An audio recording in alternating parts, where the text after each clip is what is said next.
Langston, I want to ask you about the defense on Saturday. You mentioned that you wanted to watch the film to see sort of what you learned. At least what did you learn looking back, and then also about the offense too? Did you learn anything there? You know, I thought we had a very solid defensive performance, but unfortunately still we got some mental errors and things we got to clean up. I thought we're playing hard. Again, we didn't keep, you know, they made some big plays. Made some really nice catches, but I thought we had decent coverage, so I think that's kind of the tale of some of his explosive plays. We had some opportunities to get off the field there late and didn't, but overall I'm pleased with the progression of the defense. You know, but yeah, you know, I thought, you know, guys like Cornell played really well. You know, I can go through every guy obviously, but solid performance, not enough, obviously. How would you assess the way that the group has responded over the last 24, 36 hours? That's a good question, Henry. It's, you know, this will be a short week, you know. And we drew a late time slot, and by the time you get back on campus, it's 2 in the morning, and we had to meet practice yesterday. Yesterday's probably what you thought, still highly disappointed and tired, and the body's not feeling great. But I thought once we got out there today, and they were fine last time. I mean, I don't have any concerns about effort and attitude about it, you know, kind of going through what it is on a week like this. And I thought today, you know, she just got off the field without talking to the coordinators yet.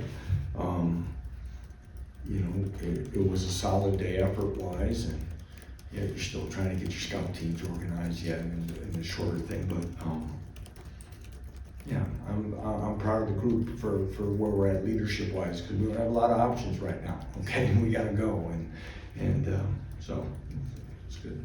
And then we've talked a lot already about Big Harold, but he's now on the depth chart. Just wondering what you yeah, we're just seeing if you guys really read it and stuff. So we made one change, and so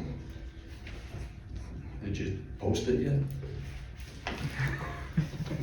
Yeah, you know, it's, you know, Blake's played well. And again, we're gonna rotate 5, 6 guys there, some games, whatever, but right now, you know, again, that was a chance. You know, Keenan Caldwell actually, you know, and I think Blake had more snaps, both played solid. I mean, one of Keenan's better performances for us. So again, that's a group Jim Panagos rotates, yet wants to make sure it's competitive enough who gets in at what time, especially early in the game. With it being a Friday game this week, what exactly changes for you guys over the course of this week with your practice schedule? Well, of course, we had to go yesterday. You know, you have to give the players one day off, and you know, the day off this week will be Saturday. You know, and we're in Spiders, you know, pads, just shot pads here yesterday, just for really protection of soreness, and kind of did a run through. I wouldn't call it a walk through, getting some stuff introduced, and then practice today with Spiders on, and we'll have pads on tomorrow, and we'll decide from there where we're at. And yeah, it's a balance. You can, you know, some of it's mental, but it's more physical, because you could really, you know, examine a 6 or 7 o'clock kickoff versus an 11 a.m. kickoff, and you know, really what is it other than another night's sleep, which of course is important, but how much can you do and whatnot. So it's a balancing act, and actually, you know, Chris Kleiman had texted me today too, talking about, because they got the same thing. They just had an earlier time slot, but we're both dealing in this state this week of short weeks, and you know, he was kind of, you know, chuckling because of our time in the MAC as a staff kind of prepares you for some of these practice models, but it's usually in November, not in September. You're wearing the all black, going with the all black uniforms for this week. Any significance with choosing those for this week?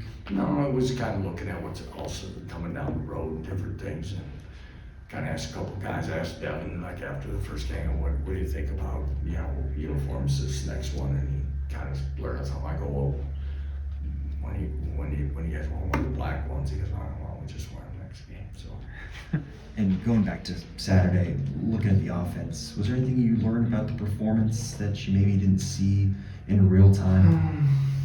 I don't know. You know, it's we left opportunities out there, and again, there's, you know, from the novice eye, so to speak, or a fan's perspective and things, you know, a lot of things we do are RPO related and they're run pass option based on certain things. And there's probably times that, you know, we probably wish it would have been a give, but it presented a throw, and, you know, and there's the one there with an early fourth. You know, we threw it twice after a 7-yard gain, and, you know, the first call's an RPO, and the next one, the player flinched, and it's kind of one of those, you know, I guess Aaron Rodgers probably made a great living at it in Green Bay. You know, somebody flinches, you take a shot. Well, the guy flinched, Bryce snapped it, and they didn't call him offsides, which is automatic. We're going to take a shot. You know, nobody knows if they're calling it or not. And I don't think the guy was offside. He moved, but he didn't move enough to be offside. So, we end up losing that possession. Again, we only punted twice, but the turnovers between those things, you can't, you know, again, if you don't win the turnover battle, you know, your chances of winning really go down, and that was part of it. So we'll continue to learn about this team, and you know, I think we have guys that continue to work. I think we have a couple guys that are pressing a little bit, and we talked to them about it, that you can't, you know, they gotta let the game keep coming to you and stuff. But you know, I trust this team. I trust our staff that we have enough experience and resolve in us that you're going to bounce back. And you know, we talked about it. I mean, Saturday night again. We got to be very careful of it. You know, of making sure we stay in the moment. They're realistic about what we have to do before it gets away from us. And this UNLV team, I know we haven't really got to them yet. It's a better team than we played last year. You know, I know they had a talented quarterback that entered the portal, but the young man they brought in from Holy Cross gives him a better running threat. He can throw on the run. He becomes an extra weapon. They have excellent speed and quickness on the outside. They have an all-American receiver. They're very unique in what they do offensively, and they're very aggressive and multiple on defense and how they bring pressure. And they're playing extremely confident and feel they should be a top 25 team. So we've got to make sure that we're ready and we're hitting on all cylinders as well. Yeah, just looking at the UNLV team, do you think there's a significant difference from the team that you played in? Significant? No, I talked a little bit about the quarterback. You know, I still think they got some weapons. Again, solid in the offensive line. You know, their game, you know, they put 70 on 70. So again, they're going to be pretty well rested, even though it's a short week. You know, they went down to Houston, and I mean, the touchdown Houston scored. And again, Willie down there is going to keep getting that team better as the year goes on. That's just his track record. But the touchdown was the last minute of the game. So, you know, they're pretty much, you know, they're jumping on people early, UNLV is, and they've been shutting people out pretty much. So it's going to be a team that I know from last year's game that they felt they had opportunities to beat us. You know, we felt on, but we thought we had opportunities to put them away, maybe. And they're going to come in here. That this can be a statement game, just like last week was for Illinois. They, you know, you saw what they felt that was, and that's something we've talked about. Is that, you know, things have drastically changed here, and that you guys said that people are going to prepare and feel that if they can get a win against us, it's going to be more than just the usual, yeah, we took care of business and moving on. Yeah, you talked about it being statement games on Kansas football, like being on the map almost. How does that change preparation at all, if anything? Does that change kind of the way you guys prepare? No, I mean, you know, again, it's always interesting when you win and lose games, what happens on your phone, right? Who you hear from, we don't. And what people say, but you know, the ones that did reach out kind of talked about, don't forget, you know, where this program has come from, where we were, that people are now storming the field after win. So, but that doesn't do anything to change things. But what we need to continue to do, and I've said this for many years, is No, the approach needs to be consistent.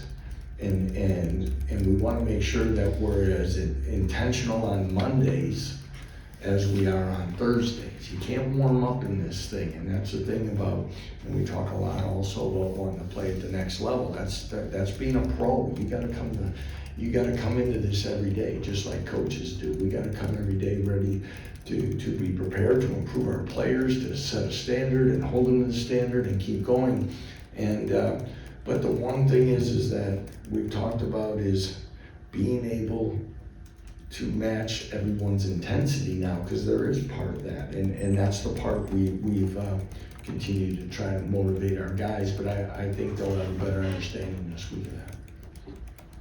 That you referenced it here a couple of times, and I know you said it Saturday, find out what this group's made of.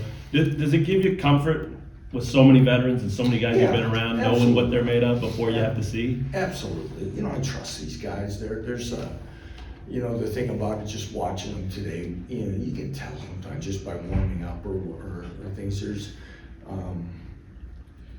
you know, the difference of disappointment in the outcome in that versus deflection and blame. And teams that don't have better leadership, don't have a good culture, that's where you know, you start getting locker room issues and things like that. So right now, but again, I can say everything in these manners of that you want or whatever. We got to go out Friday night and play and show that, and show it to our fan base. But again, you know, there's nobody more disappointed in the outcome than everybody that's in this building at 6 every morning. You talked about guys pressing. Is Jalen one of those? I'm not gonna get into who I feel is. Okay. I just feel that there's times of, I know that guys wanna be successful and they wanna try to make things happen I don't feel, cause I don't feel him in a, you know, his body language changing in any way or form. So I don't feel that. Jim hasn't said that to me in dealing with him, and you know, and I don't want to call it rust. I mean, there's some things there's some throws he wants to, you know, take back, and we'll be fine. He'll be fine. Lance, playing Illinois, a physical Big Ten team, how do you feel your team played on both sides of the line of scrimmage? I'm very confident who was the more physical team in that regard, but it didn't show up on scoreboard. Lance, is Gilligan healthy? It looked like late in the fourth quarter he got. Yeah, he got taken out there. We'll see where he's at as we move along this week. Anything else, Coach? Yeah, that's the toughest thing is, you know, it's a short week, it's gonna see where it's at. But yeah, he's, you know, it's a leg injury. We'll see. All right. Thanks, everyone. Thanks, guys.